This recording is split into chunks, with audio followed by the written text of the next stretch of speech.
Susie, Rob, are you particularly excited about the developments in Greenland? it is a bit alarming, isn't it? Why do you think he's doing it? And Well, what's the real reason? there's been lots of debate about maybe he wants. So we're recording this in January of 2026, and at the moment, Donald Trump is making noises about wanting to integrate Greenland into the United States. Let's putting it mildly. This Yeah, isn't a political podcast. This is a fossil podcast.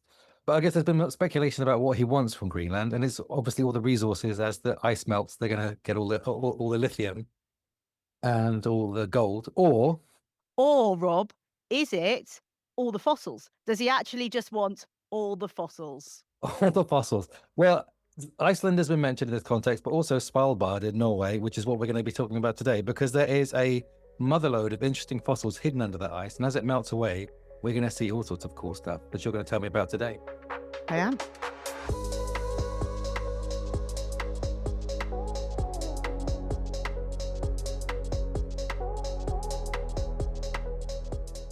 Okay, so Susie, before we get into ichthyosaurs, what have you been up to this week? The only thing of note that I did really was I played 2 games of indoor cricket on Sunday, and I have discovered a range of muscles which I never knew existed that now really hurt. Well done. That if it's hurting, that means it's working, right? That's the mantra.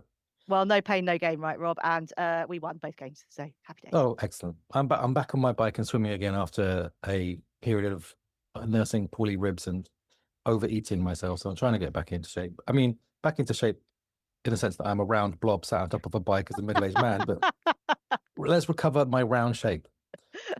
Anyway, let's get into ichthyosaurs this week, right? So, well, I guess it's not all about ichthyosaurs, is it? It's about the Triassic. So we've There's done the fish in this Triassic. one, Rob. There's There's fish. There's fish. There's a lot of fish. But we've done the Triassic more than any other period so far in our 21, 22 episode run. It's Why true. is the Triassic so exciting, do you think? I don't know. I mean, it's really long first, isn't it? It's 50 million years long. So that's the thing. It covers a lot. But also it is just a time when all sorts of weird things happened. It's bracketed by 2 mass extinctions, the end Mhm. Permian mass extinction at the beginning, which we're Mhm. going to talk about, the end Triassic mass extinction at the end. And in between, there was all sorts of crazy, weird reptile groups that evolved, went Mhm. extinct, dominated terrestrial and marine ecosystems, and we're going to be Yeah. talking about some of those today. So I think it's that. I think that there was all sorts of crazy Yeah. things going on in Triassic. I guess there's because all those things are interrelated, right? Like all these weirdos turning up and diversifying is because of this massive extinction, the big one. So, just can you tell us a bit about the end Permian extinction, just as a bit of context? Yeah, so the end Permian mass extinction is 252. I think it's 51.9 million years ago. Mhm. And it is the largest mass extinction, or thought to be the largest mass extinction that occurred. Basically, almost everything that was alive went extinct at the end of the Permian. So estimates of up to 90% of all species that lived on Earth went Yeah. extinct. It affected the marine and the terrestrial realm. And Yeah. it is thought to have been due to absolutely enormous volcanic eruptions in Siberia, known as the Siberian traps. And these are vast outpourings of lava which pump loads of carbon dioxide into the atmosphere, which effectively caused a kind of runaway greenhouse effect, right? So you get all these kind of, you get carbon dioxide increase, and then that starts to warm things, and then ice Mhm. melts, and that allows, and permafrost melts, any permafrost there might have been at that time, Mhm. and that allows things like methane deposits that Uh-huh. are usually held in the permafrost to be released as well, and you get this sort of runaway global warming. So we had this very rapid global warming, and yeah, lots of things died, and then the sort of general belief is that ecosystems took really quite a long time to recover. So on Yeah. land, people are talking about kind of maybe 20 million years of recovery interval. In the marine realm, it seems to have been a bit shorter, but still, Mhm. maybe 8 to 10 million years. Yeah. Although I think what we're going to talk about today maybe actually throws that into some question. Yeah. I always tell my undergraduates that this is the big one that dwarfs the one that's famous that wipes out the dinosaurs, but it also completely changed life on Earth forever, right? Things that happened before and after, big change, and the recovery is an important point, which is where this paper comes into it. So, what's the paper this week? So the paper we're going to talk about this week is called Earliest Oceanic Tetrapod Ecosystem Reveals Rapid Complexification of Triassic Marine Communities. and it was published in Science, no less. And it actually got the front cover of Science while we were at It did. SVP in Yeah. November. So Hmm. much excitement. It was published on the 13th of November, and the lead author is Aubrey Roberts at the Natural History Museum of Oslo. Hmm. And she is publishing this alongside colleagues from Norway, Sweden, and Yeah. Denmark. And the senior author on the study is Jorn Hurum, Hmm. and also from Oslo. And they have had this very long program digging stuff up in Svalbard, which Hmm. is, of course, in the Arctic. It's an archipelago in the Yeah. Arctic. And have you been up there? They I did. haven't. These guys hosted EAVP, didn't they? The European Yeah, Association for I would love to Paleontology. go. For my PhD, I worked on fossils. A lot of my fossils from the Devonian are from Svalbard or Spitsbergen. So I would love to come, but all the collections were in Sweden and Norway, and some in London as well. So I didn't actually need to go because there's plenty already sat there. So just to paste a bit of context, this Svalbard is this archipelago, as you said, like high up in the Arctic, nominally part of Norway, but not many people live there. People do live there, but not a lot. But Russians used to live there. There's a big Russian mining community of Pyramidian. Um, Lots and lots of fossils so mine are from the Devonian, but also these are from these Triassic, but they also got Jurassic things and great place for fossils. Lots and lots of exposure as well. So we're dealing with it's a bit like Greenland, I guess, in the sense that, but less ice. Also, side note, you have to carry a massive shotgun every time you walk around down there. It's the law. You have to have a shotgun on you to keep away the polar bears. Wow. Amazing. Yeah, I actually they've got some Jurassic, but it's shallow Yeah. marine. They've got dinosaur footprints. I felt if they got dinosaur footprints, surely there must be some fossils, but no body fossils of dinosaurs have ever been found in Svalbard. So many years ago, I tried to put together a funding application to go and look for dinosaurs there, but never got it, never got any money to do it. So So you've I never would love been? to go. No, never been. And I really wanted to go when Aubrey, the lead author of this paper, was hosting EAVP, but I Yeah. couldn't go. I was doing something else. So yeah, gutted. Yeah, fascinating place. Well, I mean, well, we'll talk about what field work is like out there, I guess, in a bit. But I guess they've been going out there for many, many field seasons. This Norwegian team, and They have. Aubrey is. Yeah, they have for a long time. And actually, Aubrey once showed me a photo of them doing, I think she posts fairly regularly on Blue Sky and things like that, of Mhm. them doing field work. And it's incredibly cold, obviously, incredibly Yeah, wet and yeah, incredibly muddy. And they basically wear like full body yeah. waterproofs, like hazmat suits, hoods and everything. And they're just covered in mud the whole time. I've got to say, I'm a fair weather geologist, Rob, as you know, and I enjoy field work in the desert. Yeah, So yeah, I was looking at this going, yeah, I don't know yeah. about this. I looked at some of the pictures and it looks so muddy. Yeah. The pictures don't really get across the temperature as well. Like they're absolutely caked in mud, and the specimens look so difficult to work with in the sense it's in this massive Well, we'll get sloppy onto that, I matrix. think. Yeah. So I think the number of field seasons they spend up there, presumably only in the summer. I mean, I'm imagining they can't go in the winter because it will all Well, be it's dark buried. the But whole time as well yeah. in the Oh winter, yeah. right? But yes, So we're talking in the land of the midnight sun here. yeah, So I guess get that's the long other field thing. days. Yeah. Yeah, long field day. But I'd worry about that if I went up there for a field season up there because I know what some geologists are like. They're like, oh yeah, it's still light, let's go. I'm like, it's midnight, pal. Can we go to bed? No, let's Yeah. keep going. There's a bit of that attitude with geologists there. I'm not Not sure. me. Not you. No, No, no. no, no. 9 to 5, mate. Yeah. Maybe 10 to 5. So they've got so I interrupted. You were telling me about this paper. Yeah, anyway, well, yeah. We get cracking with it. We talked about the Permian mass extinction. So Hmm. this is kind of the background of what's going on in this paper. Yeah. And I mentioned that there's this idea that marine ecosystems might have taken some time to recover after the mass extinction, up to kind of 8 million years into the middle Hmm. Triassic, the Hmm. middle part of the Triassic. And during this interval, obviously our marine ecosystems are totally decimated. So Hmm. I guess there's a lot of kind of vacant ecological space, isn't there, for things Hmm. to radiate into.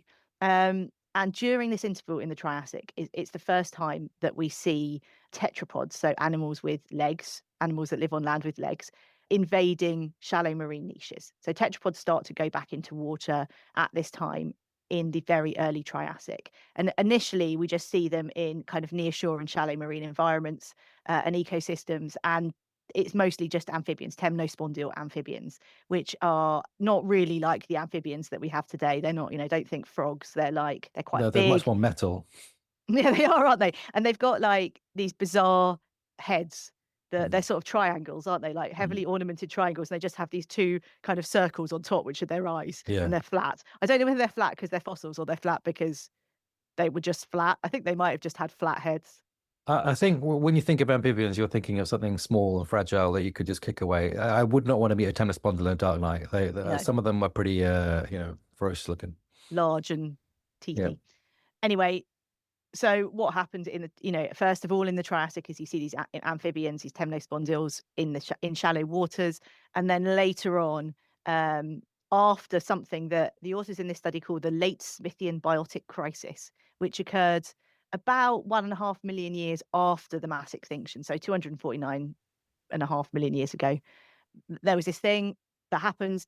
Don't know why, but it after this, we then see kind of things like ichthyosaurs, which are well, we can talk about what they are in a minute, and sauropterygians. We can talk about actually then kind of radiating out of shallow marine environments. Mhm. These are reptile groups rather than amphibians, and actually kind of becoming big predators in oceanic pelagic type Mhm. environments. And kind of the prevailing this is the prevailing story, and that this they didn't really do this until after the Smithian, the late Smithian Bartic crisis, and Mhm. into the middle Jurassic basically. So ichthyosaurs, Rob, tell us about ichthyosaurs. You So work on fish, they're the same thing, aren't they?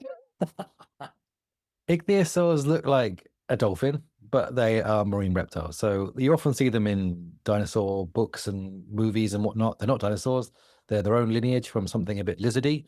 But they're very much a dolphin, but a lizard version, I guess, is the way to say it. It's a terrestrial tetrapod that has moved back into land and filled that role of being a sort of predator in the ocean. And they dominate the oceans for the Triassic, well, the latter half of the Triassic, Jurassic, and Cretaceous. Yeah, they're funny, aren't they? Because they sort of, to some extent, spring into the fossil record fully formed as well, right? Mm. So Yeah, yeah, yeah. where they fit in kind of reptile evolution is a bit of a mystery, isn't it? Yeah, and that always annoys me in the sense that this is such a massive, important fossil group that we don't.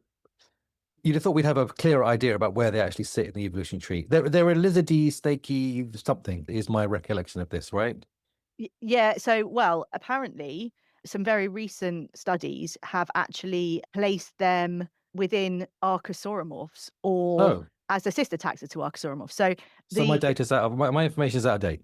yeah, well, yeah. I mean, I think I would say that the jury's still out on that. I mean, Okay. the so reptiles, we've got you've got two big groups of reptiles. You've got the things the lepidosaurs, lepidosauromorphs, Hmm. which are things like lizards and snakes, and then you've got the archosaurs, which today are Hmm. represented by the crocodiles and birds, but of course in the Hmm. past were also represented by the dinosaurs. And then you've got these marine things that are really tricky. Turtles are Hmm. another one, Oh, and let's not get into again, turtles. That's a whole well, other can of worms. it is a whole other can of worms. And Mm.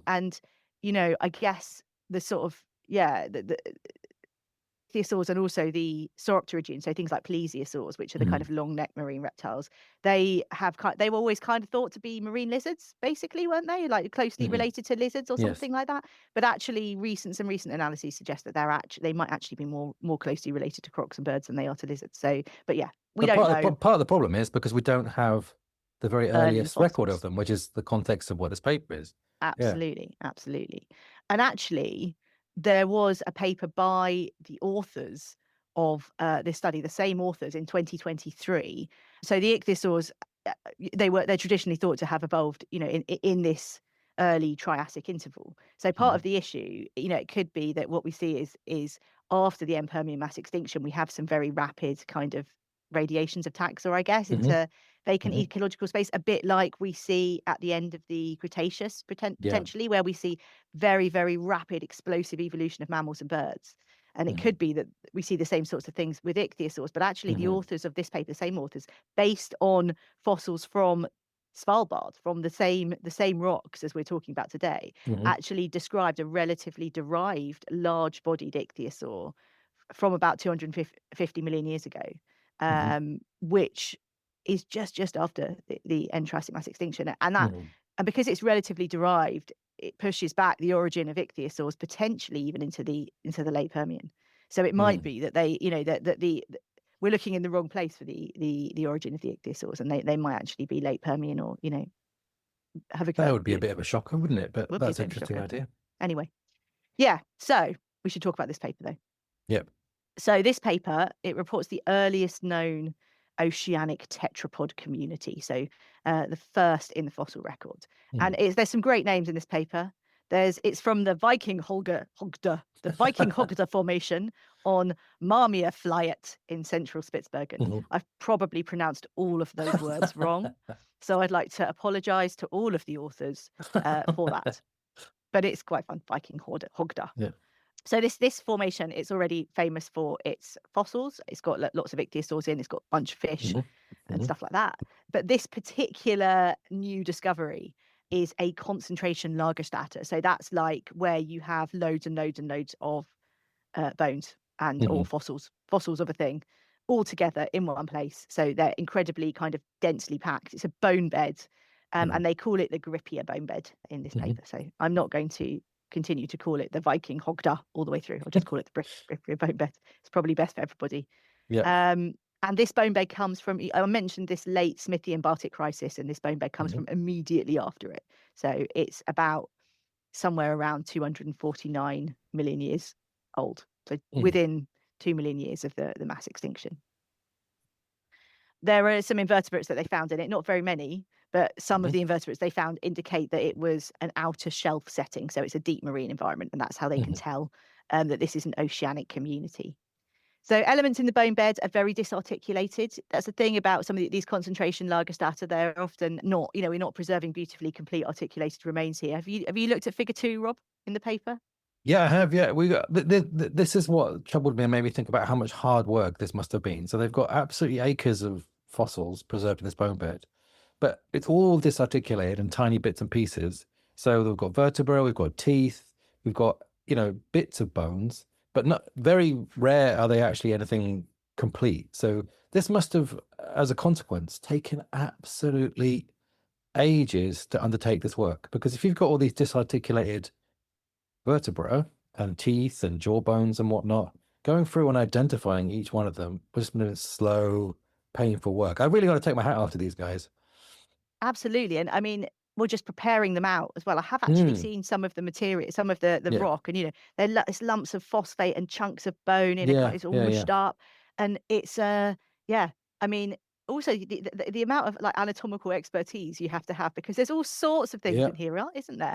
I mean, you've got everything. They've got lots of different sorts of fish. So they've got sharks, chondrichthyans, they've got ray-finned fish, the actinopterygians, lobe-finned fish, the sarcopterygians. So they've got some bits of coelacanth and even lungfish here, right? Which I was a bit surprised about, because I thought lungfish were freshwater, but maybe they weren't in the early Triassic. They've got temnospondyls, archosauromorphs, ichthyosaurs. They've got loads of poo. They've got loads and loads of coprolites. And the invertebrates are mostly preserved in the poo, I think, from what I can tell. But yeah, and bits of bone, as you say, isolated vertebrae. Yeah, really difficult material to work with. And actually, I think I remember Aubrey presenting on the archosauromorph material here a couple of years ago at SVP and saying, I've got some vertebrae. I think they're archosauromorph. Not really sure what they are. Anybody got any idea? Let me know. And I suspect that was actually some of the material from this bone bed that she was working on at the time. But yeah, I think a thing that is really interesting for me, obviously, is that there is this apparent archosauromorph material. So, as we said earlier, archosaurs are related. The group today that are represented by birds and crocs, but they also have a whole bunch of other taxa that are extinct. And this is the oldest archosauromorph, marine archosauromorph, I think, in the fossil record. Is that right? Is that right? I think it is, or at least pelagic one. Certainly, it's the first in the Triassic. So yeah, quite an interesting animal. But they've got it. What is it then? What is this archosauromorph? Well, they don't know. I mean, obviously, they haven't really named. They don't name any taxa in this paper, which I think is probably wise, isn't it? I mean, they say that they've got things that they can refer. They call it Van Clevia, like I see. So they've got they've got some vertebrae and an ileum and some bits that. Oh yeah, man! This is just underscoring how hard all of this would have been to just do all this work. Hats off to Aubrey and the team. Good Lord. 50 isolated vertebrae and a single ileum from this animal. Other occurrences of them are thought to be from the middle Triassic. But ichthyosaurs are the most abundant tetrapods, and there's loads of them. from this bone bed. And actually, Mm. Grippia, as I said, it's called the Grippia bone bed, and it's that's named after one of the ichthyosaurs that they find here. And it's known, Grippia is known from these rocks anyway. And they've got hundreds and hundreds and hundreds of elements, this thing, which is mental, right? Hundreds of elements of ichthyosaurs. And Mm. they've got some ichthyosaurs that they were thought to are known from later in the Triassic, but weren't known from this early. So they've got this great big thing called Symbospondylus, which is 5 meters long. So yeah, really some great big stuff going on here too. So a whole range of different things. And then they use this because they've got so much, they're able to essentially suggest a kind of food web and Hmm. or trophic pyramid. Would Hmm. that be kind of tiering structure of the They've got ecosystem? they've got a variety of different things that they could say that they've got some smaller things that might have been eating the invertebrates, then things eating them, and things eating them, including some massive chunky ones at the top of the food chain. Yeah. Well, yeah, and they've got some like durophagus fish, haven't they? So some fish that were probably crushing invertebrates, and then they've got some fish that were probably Yeah. eating other invertebrates and other fish and things like that as well, haven't they?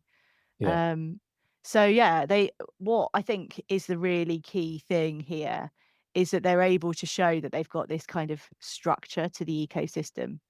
So they've got three three tiers, four tiers, as you say, and at the very top they've got this 5 meter long ichthyosaur, Symbospondylus, which they say is the oldest known marine reptilian macro predator in the Hmm. fossil record. So that's fun.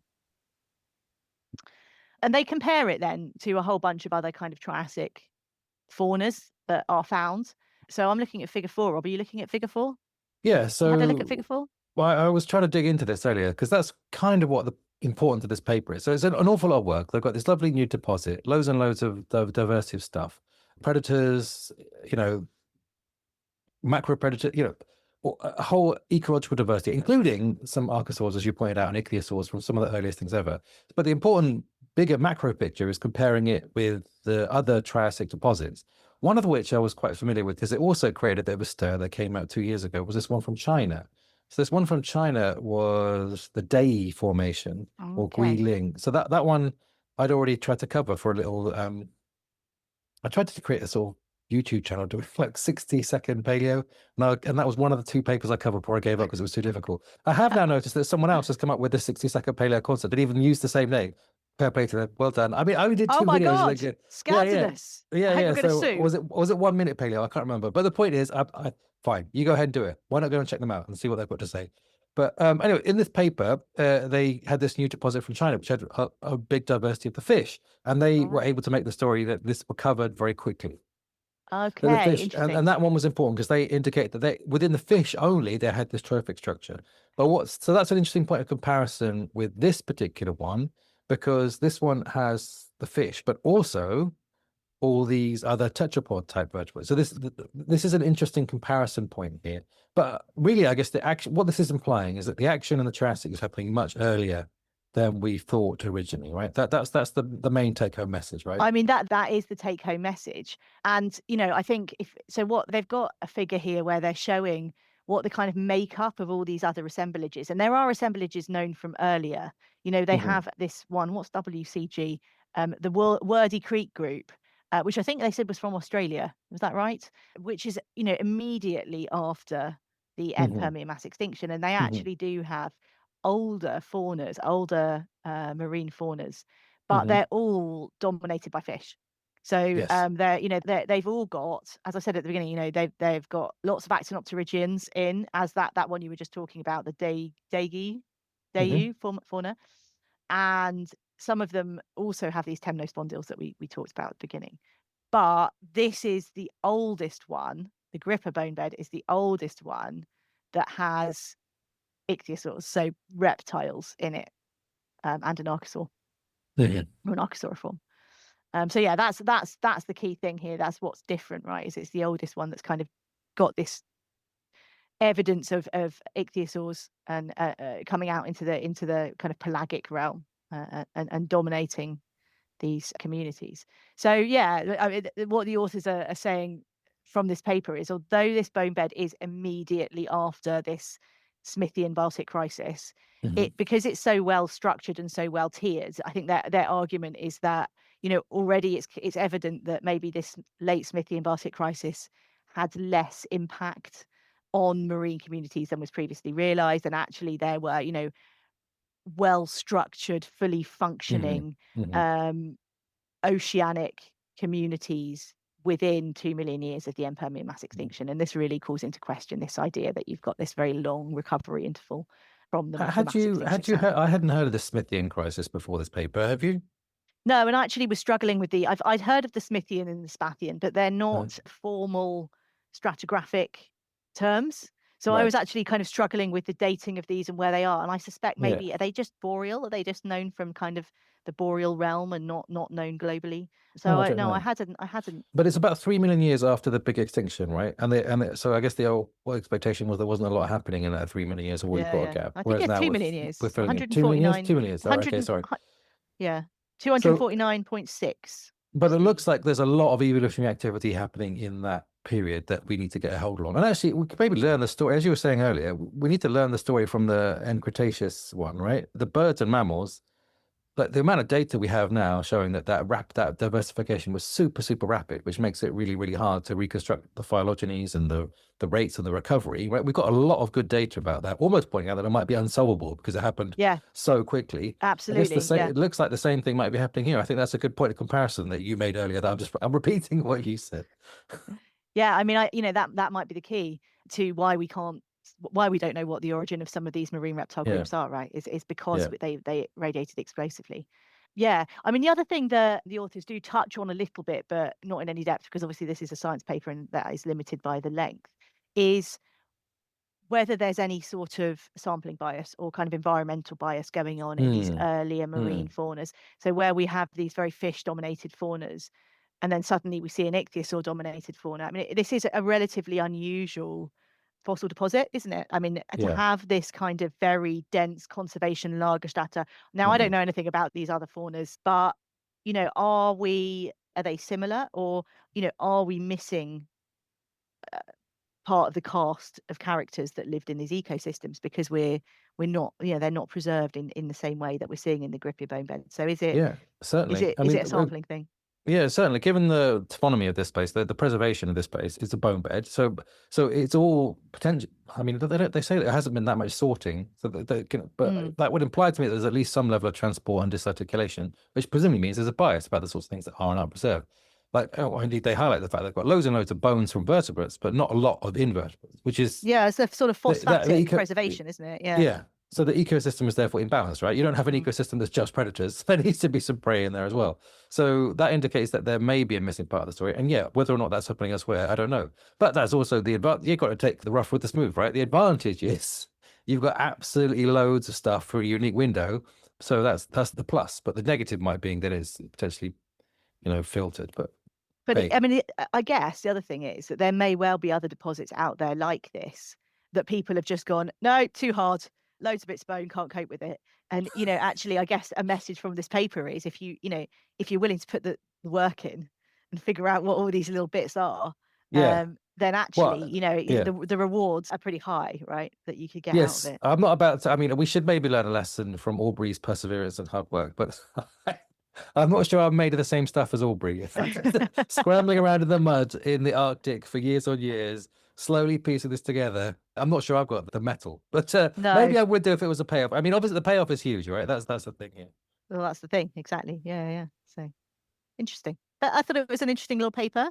And Yeah, obviously front cover science, lovely paleo art. So, yeah, you gotta put that on the Libsyn website, Rob. You gotta yeah. I get on our will. website, I'll that upload some picture on nice the front cover images they've science. got. Yeah. So, side note, this is thinking about our listeners at home. Most of the papers we do have been open access, and we talked about that before. That means anyone can download it. This one's behind a paywall, so if you're not at an institution, you may struggle to get a handle on it. So I'll try and provide some links if you're not at a university institution for like some extra context, some pictures and files. So there's a nice coverage by the Natural History Museum, and I found some slides that Ian Hurram had put together of showing loads of pictures of their field work. So I'll try Oh, and share that nice. because that's nice because he's got loads of pictures of fossils. Includes the, how do I pronounce his name? Yon Hurram Purum. Yeah, so he's got Don't a ask me, presentation mate. online. So you'll know, you've already run I away went from for the Huron, Norwegian. but who knows? Yeah. So they've got loads of pictures of the field work and the specimens, which I think would be probably the bit that people would find more interesting anyway. And I'll make sure I share that. Yeah, great. So I Okay, normally that'd be ask fun. you what the take-home message is. Well, I mean, but we've already covered that, I guess. What do you think the take-home message is? Well, I think it's that, ecosystems appear to have recovered, marine ecosystems at least much, Yeah. much faster than previously realized. And that we actually had, these fully functioning oceanic reptile dominated ecosystems within 2 million years of the end Permian mass extinction. So maybe we need to go back and have another look at other places around the world in this gap to see whether there's any evidence of them of these early communities anywhere else. Yeah, and it does seem to be quite global, right? So, but on that little figure they showed where they compared all these different ones. There's some in Madagascar, some in Australia, some in the Arctic. So that this indicates that there's plenty more to be discovered out there. Just get digging. Yeah. I guess that's easier said than done, though, right? As evidenced by the idea that this takes years of effort to get to that point. Yes. Well, thank you, Susie, for bringing me lots and lots of tiny bits of Triassic stuff. I guess that's All right. it's not on this occasion. It's the fossils themselves are underwhelming, but their implications are massive. Yeah.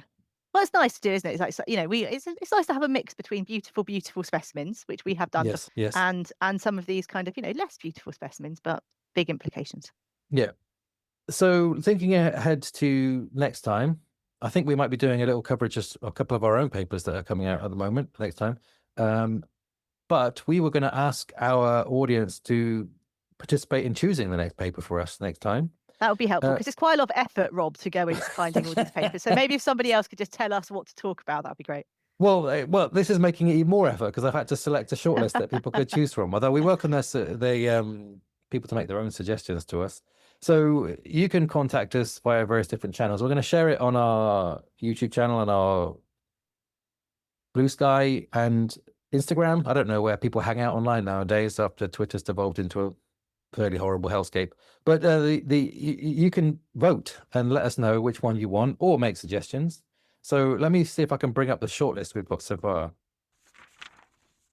Right, so coming up on this list of things that we might be interested, do we want to know about mass extinctions triggering the radiation of jawless and jawed vertebrates in the Devonian? Or Silurian, sorry, I should say. Yes. Oh, you're going to do noise for each of them. Long necks in the earliest sauropodomorph from the Triassic of Argentina. More Triassic stuff. So, shark evolutionary dynamics. Is it the young species that go extinct? Why and how? Brain mammal endocasts show the evolution of smell and correlate with genomes. Oh, that sounds interesting. That was on the short list for now. That's probably enough to choose from. Oh, we might bring back the fossil fails as well. Yeah. Oh, we've got a few fossil fails lined up, haven't we? Let's save those as separate ones. Yeah. Well, I'm not going to do all of them because they're fun. No, I'm not going to ask people if they want fossil fails because I want to do fossil fails. So I think you want to do fossil fails. Yes. Therefore, we might do fossil fails. All right. Okay. Well, check us out on those various different channels, and I'll see you next time, Susie. See you next time, Rob.